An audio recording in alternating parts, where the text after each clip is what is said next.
viendo UACJ TV.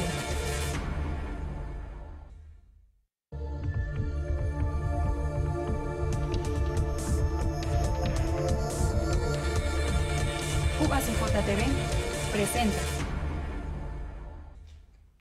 Amigos, ¿qué tal? Bienvenidos, qué bueno que nos acompañan en esta emisión de Énfasis. Gracias por estar con nosotros a través de 44.3. Comenzamos la emisión del día de hoy.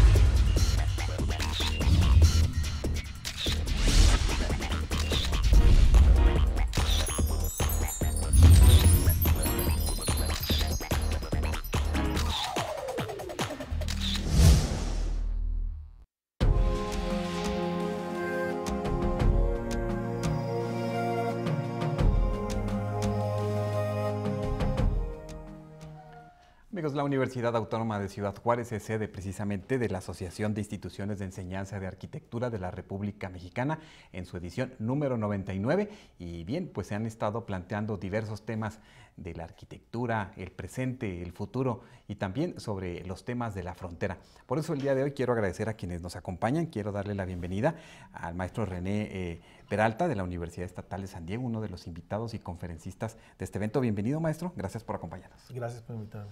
Gracias. Y está con nosotros la maestra Laura Elena Ochoa, coordinadora del programa de arquitectura. Bienvenida, maestra. Gracias. Y la profesora investigadora en YADA, la maestra Brenda Ceniceros. También bienvenida. Gracias por acompañarnos.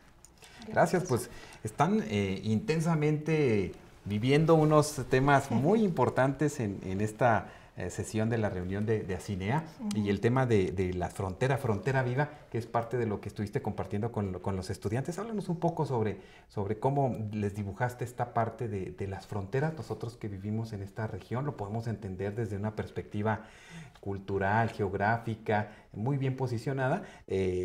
¿Cómo lo planteas y qué compartiste con ellos? Sí, bueno, yo platiqué más bien sobre, bueno, claro, la frontera y la frontera que me corresponde, ¿no? La Tijuana-San Diego, donde nací y donde regresé después de estudiar a entenderlo un poco mejor como arquitecto. Y platiqué un poco sobre los trabajos que he hecho a nivel urbano de la frontera Tijuana-San Diego con alumnos, bueno, con diferentes alumnos que he tenido, de la Universidad de Washington, de alumnos de la Universidad de California en San Diego, etcétera, etcétera. Y también algo del trabajo que hago en mi oficina, que tiene que ver mucho con la frontera, ¿no?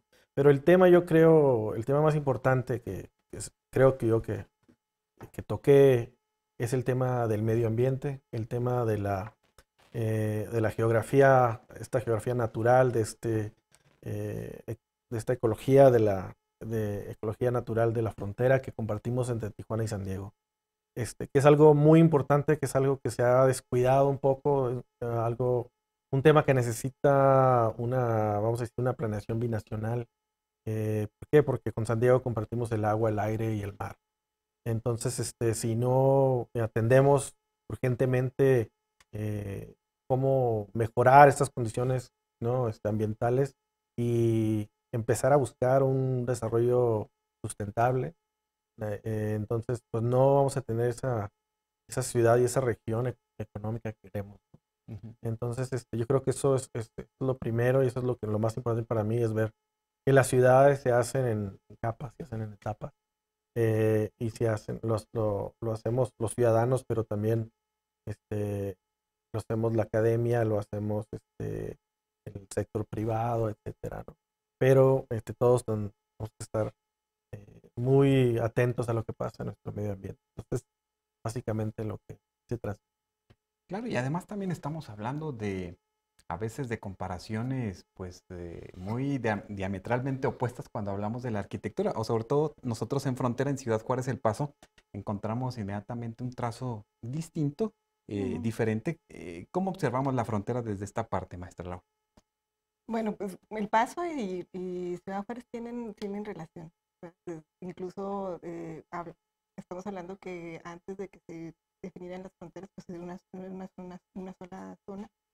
En Juárez empezó el desarrollo, ¿verdad? Pero luego se plantea la diferencia, o sea, las fronteras, ¿verdad?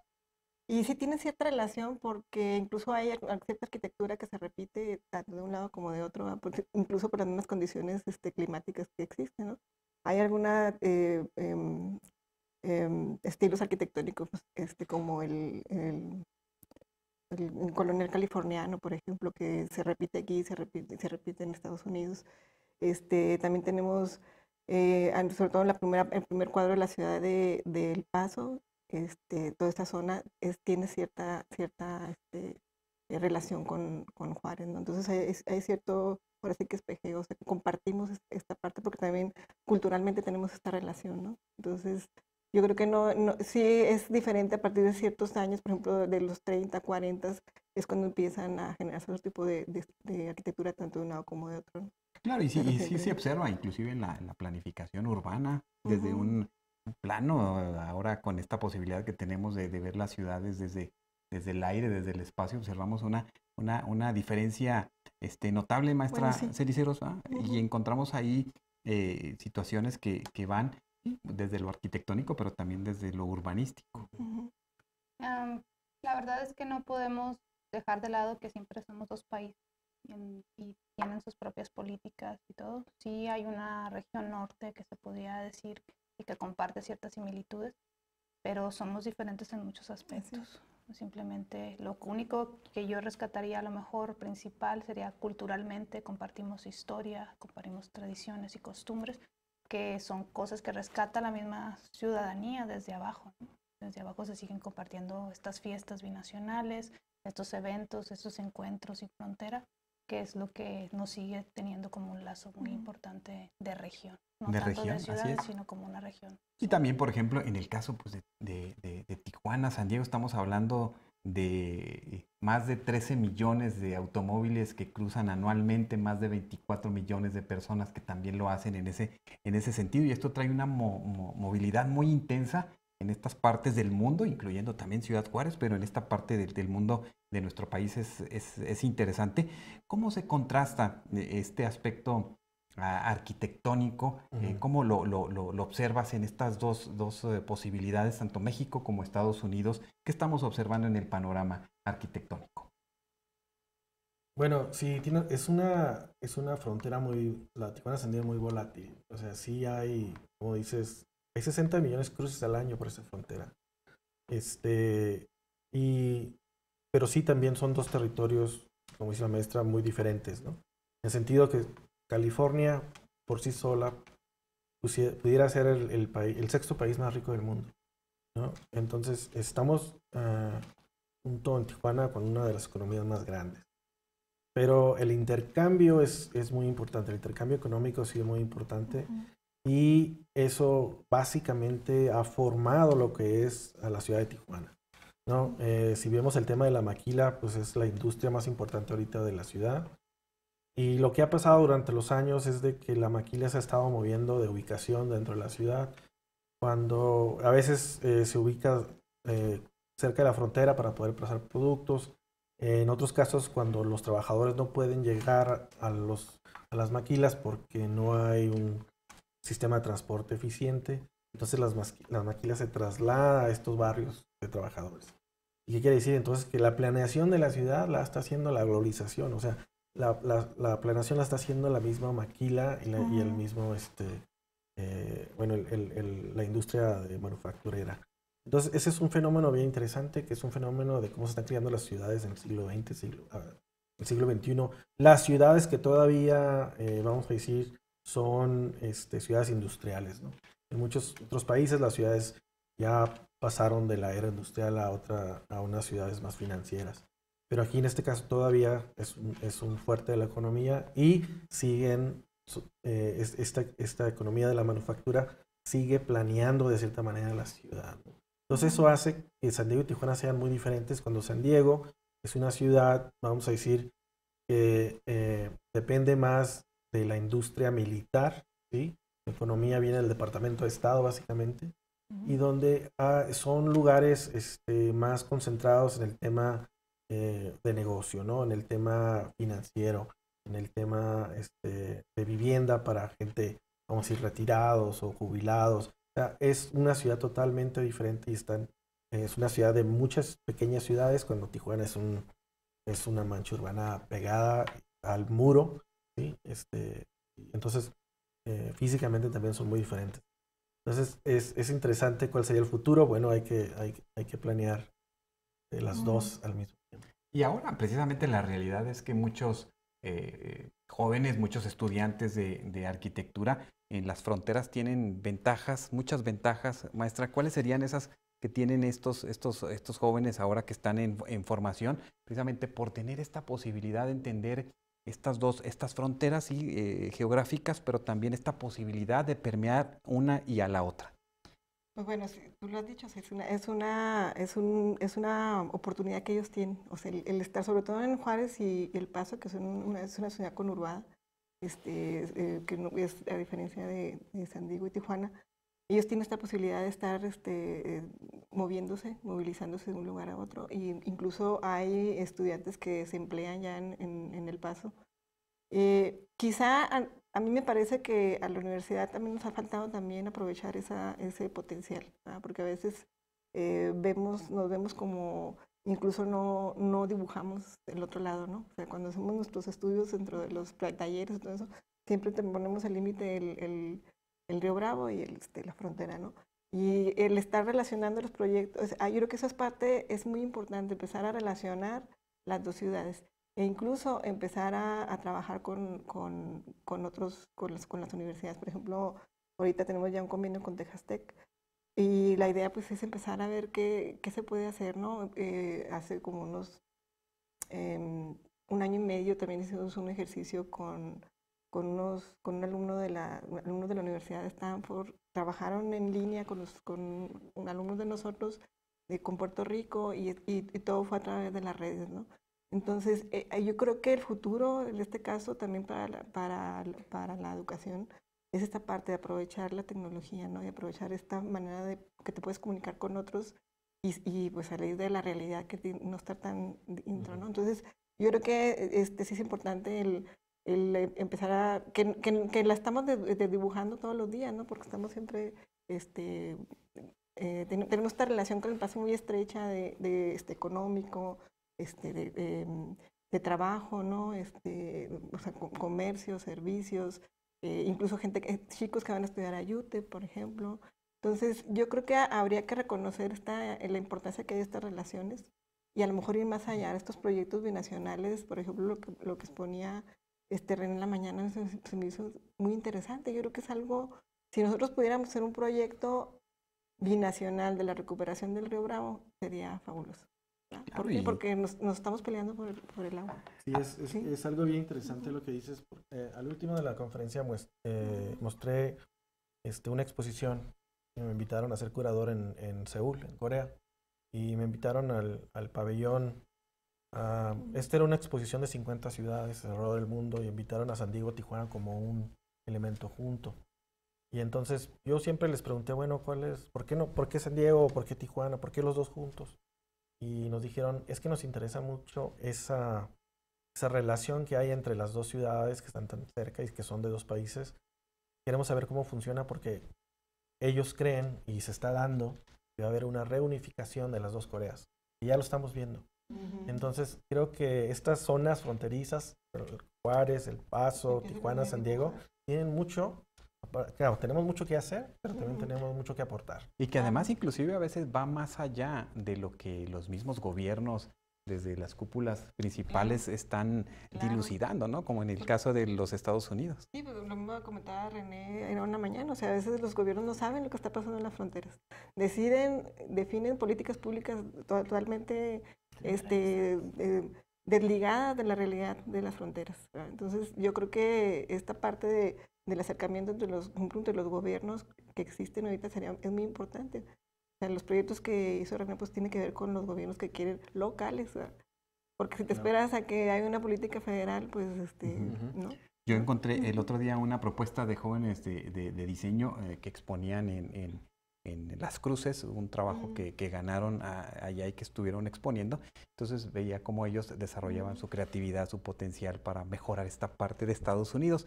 Pero en ese ir y venir, maestra Brenda, también nos damos cuenta de muchos pendientes porque hay mucha exclusión, como la temática de la que se aborda precisamente en esta reunión de la CINEA, cuestionando las fronteras. ¿Qué encuentran? ¿Qué se encuentra en la frontera que se está de exclusión desde esta perspectiva arquitectónica? Mira, es muy interesante ver la posición de los alumnos y es por eso que se abrió lo del concurso de fotografía, para que ellos como empezaran a pensar la frontera como parte de su quehacer y de sus procesos creativos. Entonces hay mucho de identidad que decimos somos frontera, pero a veces que no sabemos dónde colocar esa palabra o ese ideal de la frontera. Entonces tal vez plasmándolo en diferentes procesos como multidisciplinarios, como sería la fotografía, como sería el diseño, la arquitectura se enriquece para pensar en otra manera de hacer arquitectura. Claro, ¿y qué les parece precisamente viendo esta iniciativa que surge en esta edición de ACINEA? Vemos estos trabajos de los jóvenes que participaron en este concurso y ahorita ya sabemos quién es el ganador. Ahorita nos dice la maestra Cenicero, vamos a ver estos trabajos de los jóvenes de IADA.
Bien, parte de los trabajos de los jóvenes que, bueno, fueron convocados a este concurso de fotografía.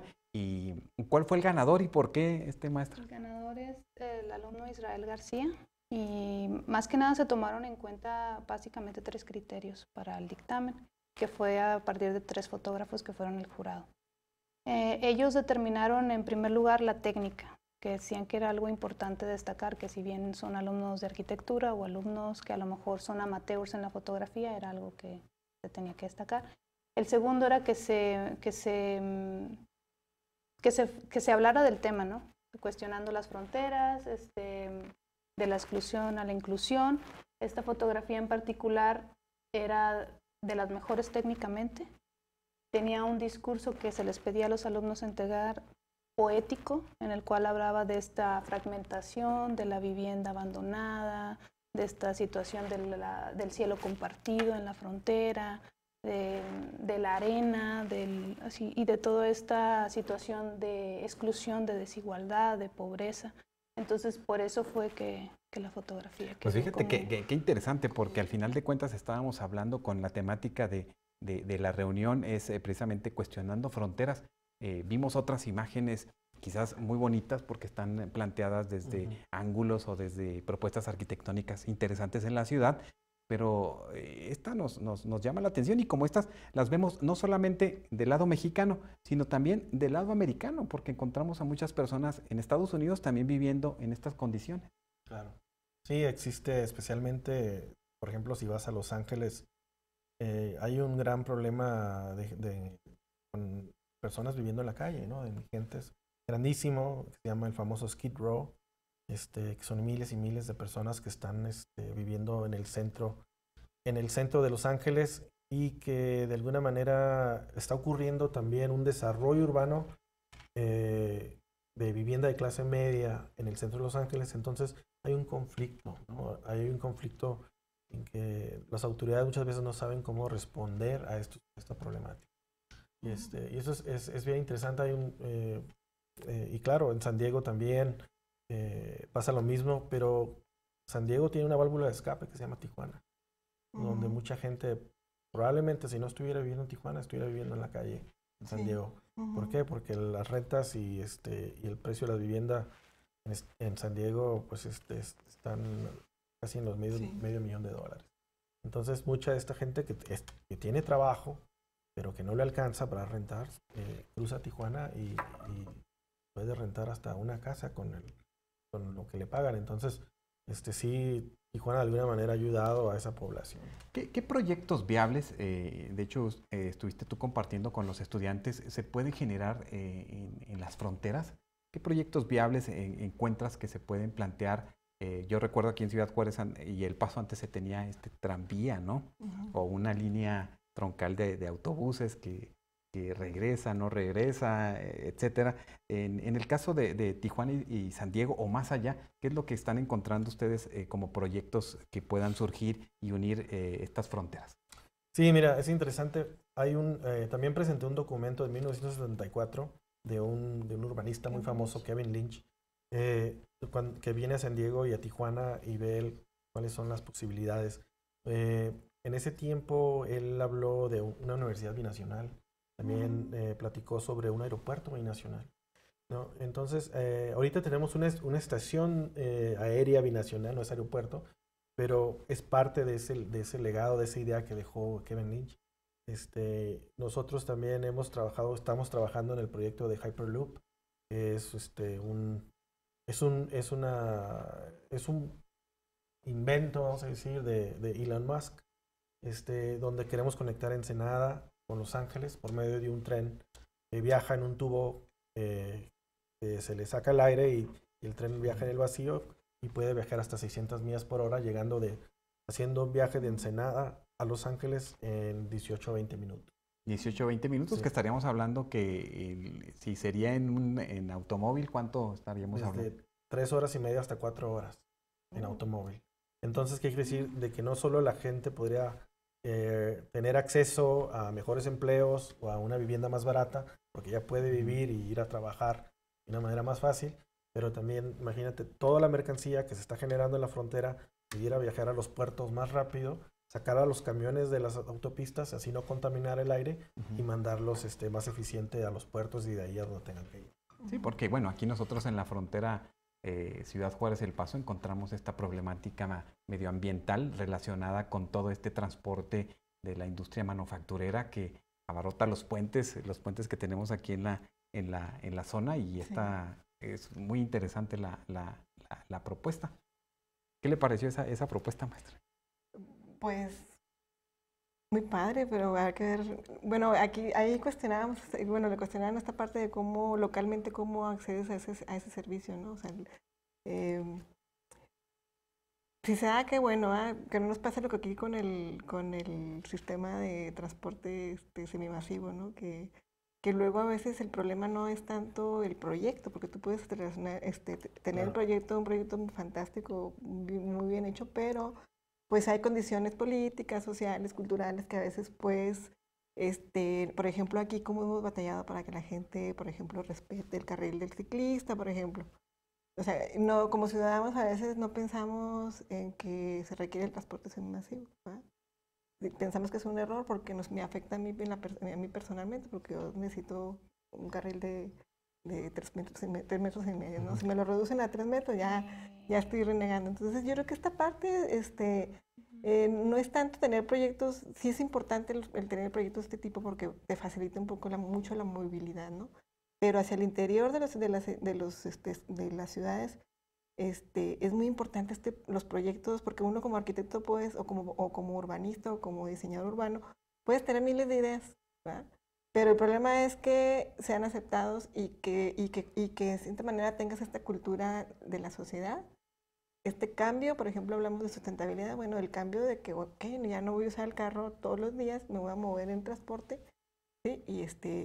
O voy a tener la posibilidad de moverme en bicicleta. Difícil romper con este paradigma, ¿no? Aparte porque nosotros compartimos con la ciudad del Paso, que es una ciudad que está diseñada para el automóvil individual. O sea, y que aquí están todas las agencias de auto, en El Paso te consigues los vehículos súper baratos. Y ahora están construyendo otro freeway, ¿no? Casi pegado a la frontera, ¿no? Lo podemos ver.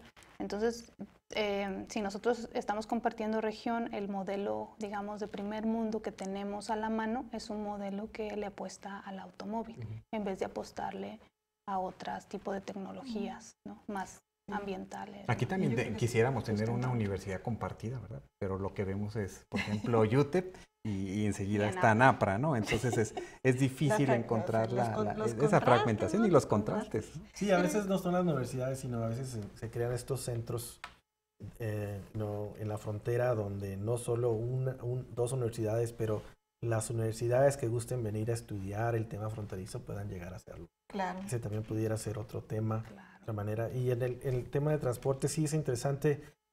Igual San Diego y Los Ángeles están hechos para los vehículos, las ciudades fueron hechas para los vehículos. Pero ahorita se está manejando el tema, por ejemplo, del automóvil autónomo, en San Diego y Los Ángeles también, que va a venir a cambiar también un poco cómo manejamos el tema del transporte dentro de la ciudad. Entonces, estas tecnologías son disruptivas, o sea, de alguna manera no podemos esperar, por ejemplo, es como el celular. Hay muchas comunidades que nunca tuvieron un teléfono de línea, ¿no? Y que brincaron al celular. Entonces, creo que esta es una de esas tecnologías que se va a tener que adaptar de una manera disruptiva, un poco fuerte, pero creo que de alguna manera la tenemos que... ¿Cuáles son esos saltos disruptivos que se dan en la formación de los estudiantes? Porque también estamos encontrando que la tecnología para el proceso de creación y que quizás se les faciliten muchas cosas. Anteriormente yo recuerdo a los arquitectos, ¿verdad? Cargar sus maquetas de una manera más artesanal, ¿no? Pero ahora estos brincos, estos cambios... Por ejemplo, la tecnología que nos viene a presentar de Menos, los lentes, ¿no? Sí. Yo decía, wow, o sea, para mí es un poco difícil concebir que los alumnos ya pudieran diseñar con unos lentes puestos de realidad virtual, ¿no? Yo pongo creo mi que ese cocina, pongo mis colores. Yo creo que ese tema es un tema que se tiene que discutir en la academia, ¿no? Porque tendríamos que ver ¿qué puede, es como cuando hablas de sistemas constructivos tradicionales, ¿no? Eso ya no, porque esos, pues no, porque siguen siendo vigentes, ¿no? Entonces, esta parte del diseñador, del dibujo, del croquis, de todo eso, a menos en lo personal, como que a mí me parece que es algo que no se debe perder, porque es parte del proceso creativo, ¿sí? Bueno, Meno ya hablaba de esta parte de que ya la tecnología como no como un instrumento, sino como una forma de diseño. Entonces, tendremos que también dentro de las academias, sobre todo las academias, porque es muy difícil, en el caso de nosotros como universidades que tienen menos recursos, sobre todo, ¿cómo puedes enseñar, sobre todo esa parte de cómo le puedes enseñar al chico que él puede ser un buen arquitecto haciendo el museo de Dubái y haciendo la casa de la señora enfrente? Sí, o sea, eso no te hace ni mejor ni buen arquitecto. Ahora, por ejemplo, ahí está Aravena, ¿no? Tantos arquitectos, que incluso antes de Aravena hubo otros que se preocupaban por hacer vivienda para la gente que tiene de pocos recursos, ¿no? Y esos proyectos son incluso más difíciles a veces que otro proyecto. Esta realidad que nos plantea, por ejemplo, la maestra Laura, ¿qué sucede en el caso de las universidades en Estados Unidos? Porque al final de cuentas también van entrando en ahora sí que en esta frontera entre lo que va quedándose atrás, lo nuevo. ¿Cómo lo manejan desde la currícula? ¿Por qué no? Sí, claro. Ya todo el tema de la escala computacional, por ejemplo, ya no existe en la currícula. O sea, en realidad los alumnos ya llegan con cierta preparación que no hay que darles una clase, por ejemplo, ¿no? A lo mejor se les da un taller, pero ya no es parte de una clase, porque ya vienen preparados y la escuela ya básicamente les pide que ya sepan utilizar ciertos programas o ciertos mecanismos, ¿no? Es como parte del perfil de ingreso. Así es. Pero, sin embargo, se está experimentando con... Ahora las escuelas más grandes de Estados Unidos todas tienen robots, por ejemplo, ¿no? Tienen robots muchos no saben muy bien todavía qué hacer con el robot, pero muchos los utilizan para armar muros, para que el robot arme muros, etcétera, etcétera. Es esa parte, o sea, ¿cómo aplican la tecnología? Claro, y entonces están en ese Bueno, proceso. esperamos que el robot no haga el trabajo de tesis, ¿no? Pero ¿cómo lo aplicas inteligentemente? ¿No? Y ese es el proceso en el que están ahorita. Entonces están aprendiendo cómo manejar un robot, por ejemplo, cómo se maneja un robot en un proceso de manufactura, ¿no?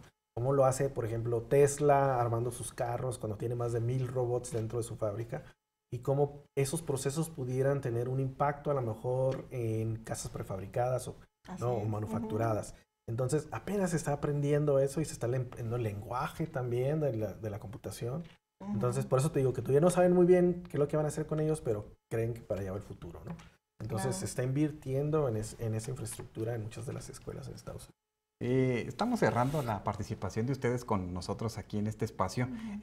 Maestra Brenda Ceniceros, algo que quieras dejar en el ánimo de los futuros arquitectos, porque yo creo que también estamos encontrando una fascinación por muchos jóvenes por participar de estas licenciaturas. Yo personalmente, yo siempre les digo, todavía no hay la tecnología en la que tu cerebro pueda vivir en otro lado, ¿verdad? Nuestro cerebro todavía vive en el mundo, en un mundo tangible, en un mundo que necesitamos respirar. Y pues como bien lo dice René, hay que apostarle al ambiente, al árbol, a rescatar nuestros espacios, y aquí en la frontera hay muchos espacios que podemos rescatar. Y uno de ellos, el río Bravo. Piensen en él. Ahí está una muestra de muchas de las cosas que podemos hacer. Maestra Laura Ochoa. Bueno, gracias por invitarnos y bueno, yo creo que este congreso nos ha dejado pues temas en la mesa que hay que discutir, ¿verdad? Desde el uso de la tecnología, el desarrollo, hasta esta necesidad de ser conscientes del contexto donde estamos, ¿no? De como arquitectos ser más reflexivos en ese sentido para resolver cualquier proyecto, cualquier escala que se nos dé. No, pues muchas gracias, maestro René Peralta, pues muchas gracias por acompañar. No, y muchas gracias por la invitación a participar en este gran evento. Y sí, tienen razón, todas las fronteras son diferentes, pero todas tienen algo que aportar. Yo creo especialmente las fronteras conurbadas, como que trabajamos, y las universidades, claro, son un lugar donde se puede experimentar y bueno, futurizar, ¿no? Y cómo sería, cómo irán a crecer. Y claro, el medio ambiente es muy importante. El tema del medio ambiente está muy de moda, pero yo creo que hay que verlo más allá de un tema estético, hay que verlo también como un tema científico. Sí, también ayudarnos de otras disciplinas, desde biólogos, geólogos, etcétera, para poder tomar esto en serio y proponer cosas reales. Claro. Esperamos que a la próxima nos hagas un reporte sobre cómo te fue con el Hyperloop de Ensenada a Los Ángeles. Pues está en proceso y vamos a estar ahí dándole vamos a tener que ir a viajar. Sí, ¿no? Ojalá que nos toque. Bueno. ¿A cuántos kilómetros por hora va a viajar? Bueno, son 600 millas por hora, que serán, no sé cuántos son en kilómetros. 300. Lo que viaja un avión ya cuando sube a la altura, ¿no? Normal. Bueno, mira, está bien, en una pestañita llegamos al otro lado. Claro. Con esto concluimos. Muchas gracias. Muchas gracias. Muchas gracias por vernos y escucharnos, amigos. Continúen aquí en UACJ TV.